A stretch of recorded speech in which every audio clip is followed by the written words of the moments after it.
વડોદરા શહેર Congress ward number 12ના પ્રમુખ રાકેશ ઠાકુર અને તેમની ટીમ દ્વારા આજે ખિસકોલી સર્કલ સૂર્યમુખી હનુમાન મંદિર પાસે ગરીબ બાળકોને પતંગ ફુગ્ગા અને પીપુડાઓનું વિતરણ કરવામાં આવ્યું। આ પ્રસંગે કોંગ્રેસના શહેર અધ્યક્ષ ઋત્વિજ જોશી સહિત મહાનુભાવો ઉપસ્થિત રહ્યા હતા અને તેઓના હસ્તે આ વિતરણ કાર્યક્રમ યોજાયો હતો।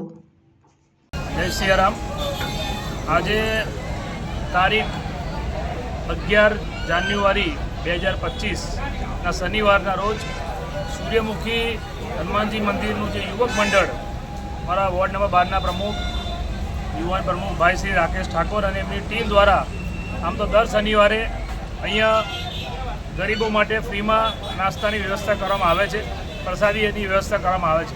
પરંતુ આજે ખાસ કરીને 14 તારીખે જ્યારે ઉત્તરાયણ છે અને આજુબાજુના વિસ્તારના જે ગરીબ બાળકો છે એ લોકો પણ તહેવાર ઉજવી શકે સારી રીતે, એવા બાળકો માટે પતંગો, પછી ફુગ્ગા અને જે પેલા મ્યુઝિક વાગે શું કહેવાય પીપુડા, એ બધાનું એમને અહીંયા વિતરણનો કાર્યક્રમ રાખ્યો હતો।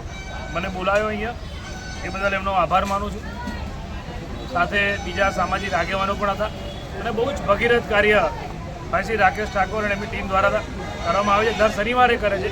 આજે ખાસ ઉત્તરાયણને ધ્યાનમાં રાખીને આજે અહીંયા ગરીબ બાળકો માટે જે આયોજન કર્યું છે એમને અભિનંદન આપું છું અને આવા સેવા કાર્યો આવનારા દિવસમાં કરતા રહેશે એવી આશા રાખું છું।